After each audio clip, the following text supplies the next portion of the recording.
seems like we were just finishing this video on the new UAFX guitar effects pedals when we heard about new UA pedals coming out. And the only thing better than new UA pedals is new UA pedals. If you will recall, in that last video, I was talking about one of the downfalls of the other UA pedals was the pedalboard real estate that they take up. It was like the guys at UA were listening to me, and maybe others as well, and they have released this brand new series of smaller real estate single effect pedals. Now, to begin with, there are 4 effect types, well, 3 different effect types, but we have an 1176 compressor, based, of course, on the UA 1176. We have an Orion, which is like a tape echo pedal, a very clear sort of echoplex emulation. We have this Evermore Studio Reverb, which is kind of like the Lexicon, and we have this Heavenly Plate Reverb here, and that is like the EMT plate reverb. Now, before we get into these sounds, I do want to thank UA for the sneak preview of these pedals. They sound awesome, and truth be told, as I have sat here whilst we've set this video up and been mucking around with these sounds, I have found more and more in these that I really, really like. So I'm going to take you through a couple of the settings and a couple of the sounds that are in it. But we're not just going to hear guitar today. We've also got Noisegate's very own Dave, who is going to play some of these pedals through some drum machines and bassline synths and a few other non-guitar related things, because these pedals are able to be used in a whole wide range of circumstances. So starting with the 1176 compressor. The compressor is an oft misunderstood effect, and in fact the controls of this are very similar, in fact the same as the original rack studio unit. You have an input and an output control, which is kind of like your threshold and your makeup gain. And then you have an attack, a release, and a ratio. Now, I won't get into too much of the detail of the ratio, but essentially the more ratio that you have, the more compressed it sounds. Do some research on what ratio means in compression. It's very important.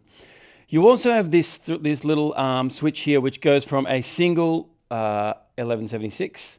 You've got then a dual 1176 in the style of Led Zeppelin, and then the sustain, which is a dual 1176 in the style of Little Feat. Now, in the last video, we also talked about running 2 1176s. Lowell George used to do this and get a long slide guitar sound. Well, the other way that you can use 2 1176s is the way that Led Zeppelin did it. And that's what this second control is here. And that gives you more of an overdrive sound. And we're going to hear that in a sec. But think Black Dog. So let's start with, first of all, this here Telecaster into my pretty clean sort of amp sound there. Now, if I'm just going to put on the single compression here and just get the 1176.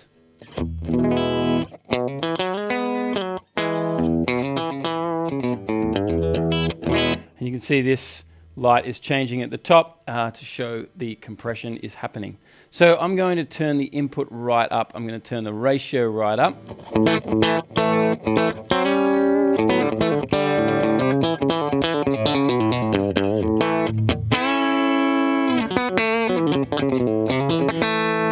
And that's where you get your real chicken picking sort of sounds. Let's go over to this overdrive. Now, this is a really cool sounding overdrive. It really doesn't sound like a conventional distortion pedal, but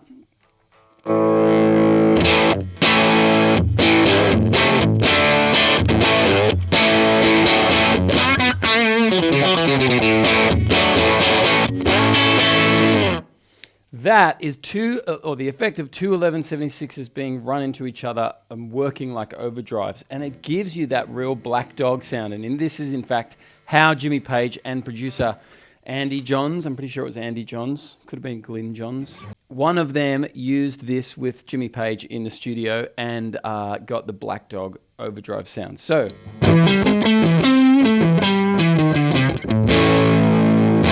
for the sake of the YouTube bots, I won't play it exactly right, but that's the Black Dog overdrive sound. On the back of this pedal, in fact, on the back of all of these pedals, you'll see there are these 2 little switches. On the back of this particular pedal is a very, very important switch, which is the parallel switch. Now, when you're in the studio and you're using an 1176, you usually use it in parallel, which is to say that you blend your compressed signal in with your original signal. So this allows for that to happen as well, which gives the initial attack of the note and the transient, but it also has that great sustain and length of the note that we love in compression. Now this is especially important with drums and specifically drum machines. So let's have a listen to what Dave was doing with the 1176 and a drum machine.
Onto the Orion pedal. Now the Orion pedal, as I said at the beginning, is based on an Echoplex tape echo unit. Now this has a couple of really interesting features. Number one being the ability to, on the switch here, to run the preamp of the EP3 or the Echoplex. Jimmy Page, Van Halen, all of these players will tell you that a huge part of their tone was actually the Echoplex without any echo on, and just the preamp of that unit running into the front end of their amps, which gave a little bit of extra, X factor to their tone. So this has the ability to switch that on and off. You also have a buffered or a true bypass. Now, if you're in buffered bypass, which we're in at the moment, the preamp will work at all times. So at the moment, I have the preamp set to on. I'm going to switch it off and have a listen to the sound here. That's my guitar straight into the amp. If I'm just going to turn this preamp on,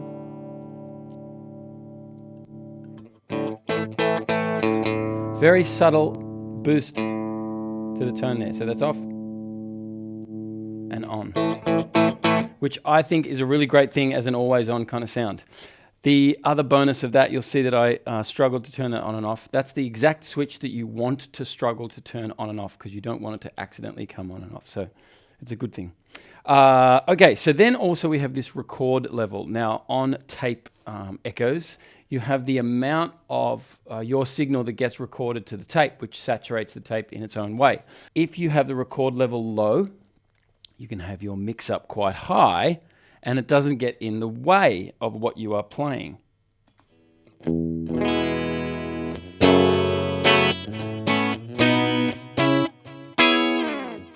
Because the recorded level of your echo is a little bit sort of less low end and a little bit sort of floatier, for want of a better term.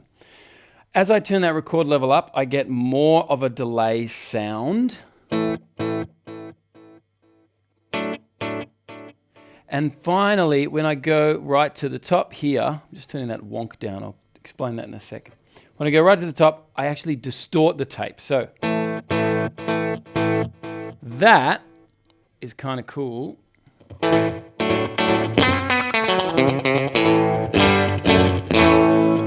As sort of an effect, But I would set this, 1 o'clock, something like that. And we also have this switch in the middle, which goes between new tape, which is very bright,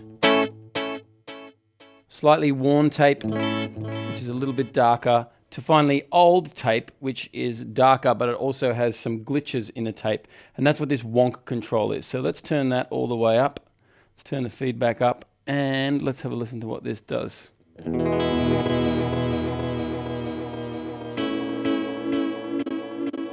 So you can hear it glitching out there, which is kind of, again, I talked about this in the last video, one of those funny things that we try to recreate in the modern world is all of the quirks and imperfections of old units. But a really, really nice sounding delay, and something that I think would just sit really nicely in any pedal board. Again, let's have a listen to what this sounds like with a bassline synth, like a TR-303. Take it away, Dave.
Onto the Evermore Reverb.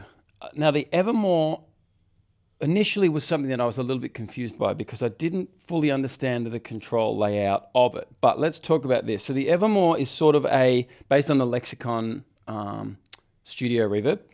We have in here a room, a small hall, and a large hall setting. You have also got a mod and a mix control, and I didn't notice initially decay and this EQ. So I thought it was just an EQ. But what I accidentally discovered, and what makes this pedal cool, is that this is an EQ for the decay. So you can have certain reverb tails that it's just the low end or just the mid-range of the reverb tail, which actually turned out to be a really, really interesting effect. So I really enjoyed. I'm just going to go straight to the small hall, and I'm going to have the bass and the mid up. Let's just have a listen first, shall we? So this is just kind of the bass of the reverb. You can hear the low end there. Let's put the mids in. And then finally the highs almost acts more like a slapback reverb,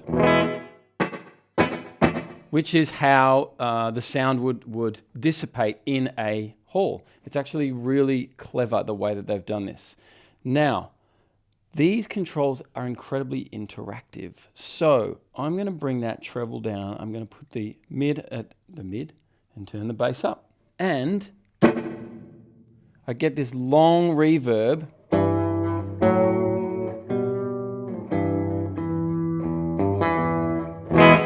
that's only on the kind of low frequencies.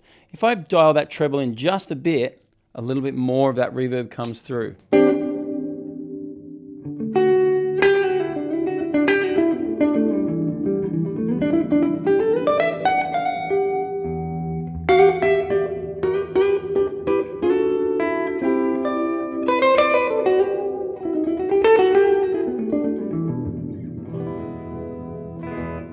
How I ended up in a major there, but we have got then this very, very long reverb available when I turn all of those controls up. Let's have a listen.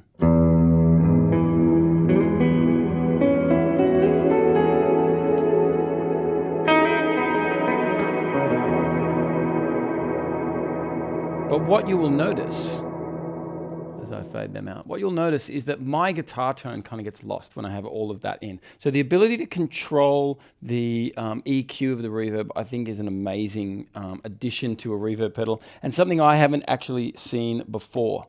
So just for the sake of it, I'm going to flick over to the room because I think that sounds really nice. And you also have a modulation control here, which is again something in the Lexicon. You can put a bit of modulation on your delayed signal, on your reverb signal, sorry.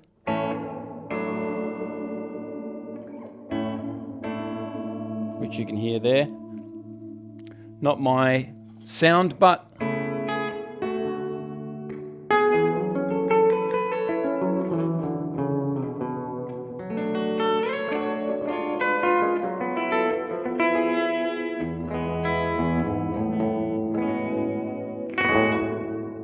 so a really great sounding reverb and something I can see myself using a lot. Something that Dave also found very cool on drum machines. Let's go back to Dave and have a listen to how he used the Evermore with a drum synth.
And finally, today we're having a look at the Heavenly Reverb here, which is a plate reverb based on the EMT 140.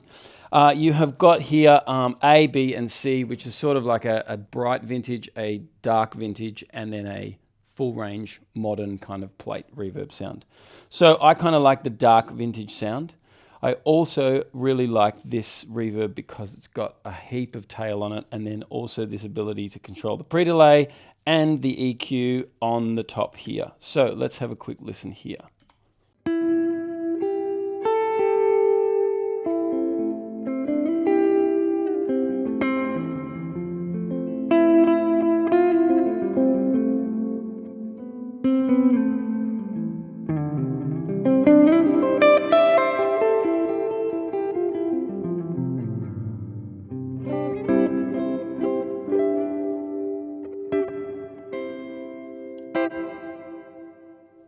Beautiful. I would use that all day long. Let's have a quick listen to some of the other sounds in here that you've got. So I'm going to go to the bright modern. I'm going to keep my pre-delay back a bit and keep my EQ bright, and I'm going to turn the decay up, and I'm going to add some modulation onto this as well. It's kind of like a chorus in this one. So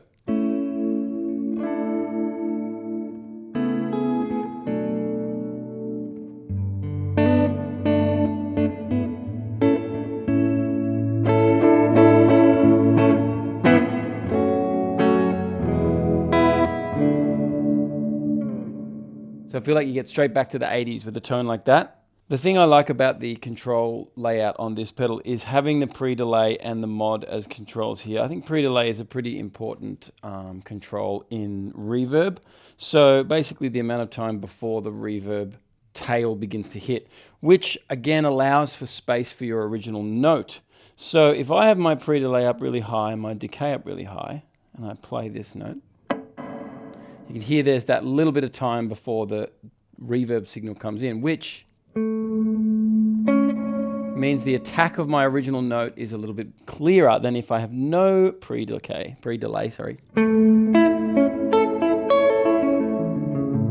Both good sounds, just different.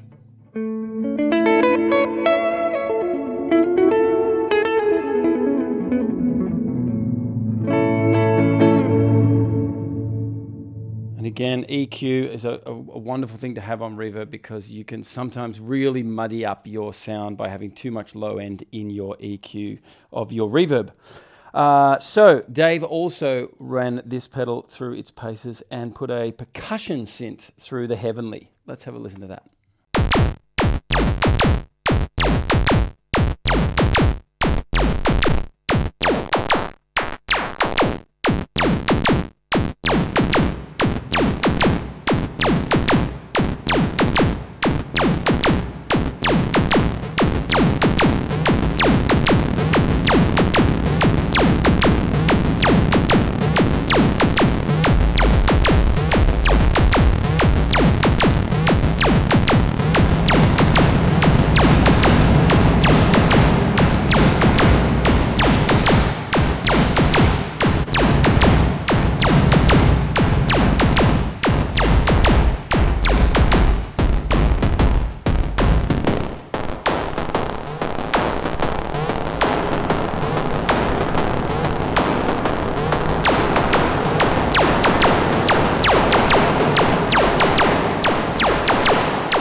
as you can hear, whether you are playing the guitar or whether you are playing a synth or a bass or any other instrument that can plug in, these pedals are gonna sound awesome.